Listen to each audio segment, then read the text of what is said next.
Good day and welcome to our next tutorial. Today we will be going through credit notes and how these are made out. You have three options when making out credit notes. You can make a new credit note from scratch or convert an existing invoice into a credit note. We are first going to look at making a credit note from an existing invoice. The first thing you have to do is locate the relevant invoice. Click on Invoice and then the Invoice Lookup tab. There are various ways of locating the correct invoice, but let's assume you know the customer's name and want to use that as a reference. Let's say for our example, our customer's name is Peter. We will start out by typing his name into the name column. Thereafter, you can look at the various invoices in order to find the relevant one.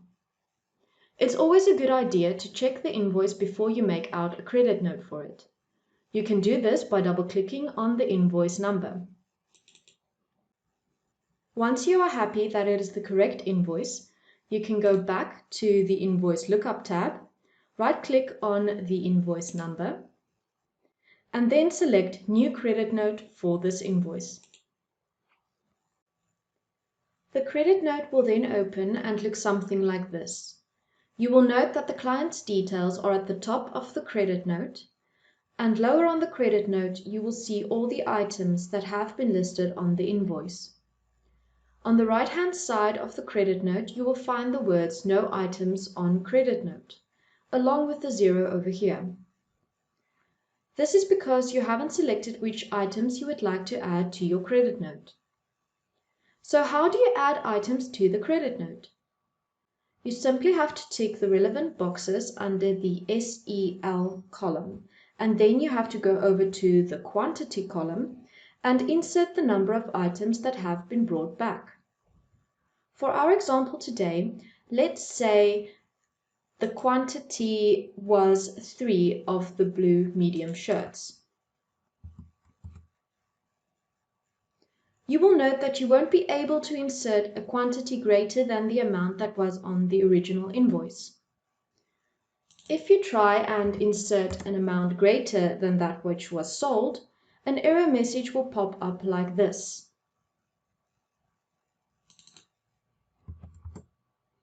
Next, you have to click on the payment button.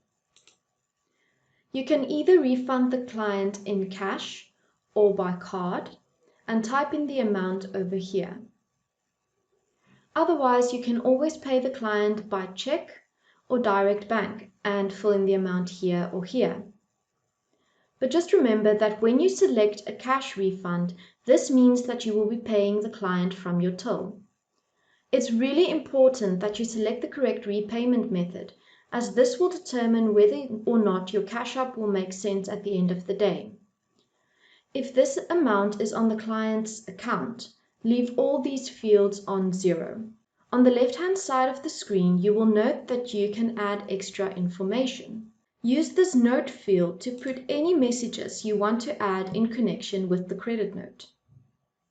This is important if you want to trace back to why you gave the customers credit and can help you spot unwanted return trends on specific stock items. And that's basically all there is to making out credit notes. All that's left to do is to process the credit note by clicking on the Process button. If you would like to access the credit note again to print it, you can simply go back to the Invoice tab and then click on Credit Note Lookup. Here you will find all of the credit notes that you have made out. You can now right-click on the relevant credit note and select Reprint Credit Note. And then you can go about printing the credit note as you would a normal invoice. Let's look at our second way of making out credit notes. This method comes in handy if you didn't make out an invoice but would like to make out a credit note.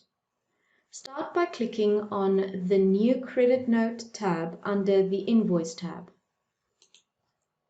Next, you can click on Account and select the customer. You will note that unlike before, you don't have any items on the credit note at the moment. You have to add the items that you would like to give credit for. The process for doing this is quite similar to the way you would add items on an invoice or quote. Click on the Item Lookup button and type in the name of the item and double-click on it.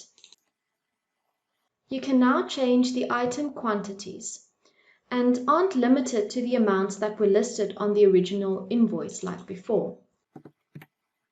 You can now also change the price of the item, which was also not possible before. The steps to process the credit note remains the same as in our previous example. And then lastly, you can select New Credit Note like in our previous example. But now, instead of adding the items, you can click on the eye at the bottom of the page to select an invoice. You have to know the invoice number for this to work. The rest of this credit note will be made out in the same way as you did the first example. Those are all the basics necessary to process and print credit notes. If you require any additional assistance or training, don't hesitate to contact us. Your growth is our priority.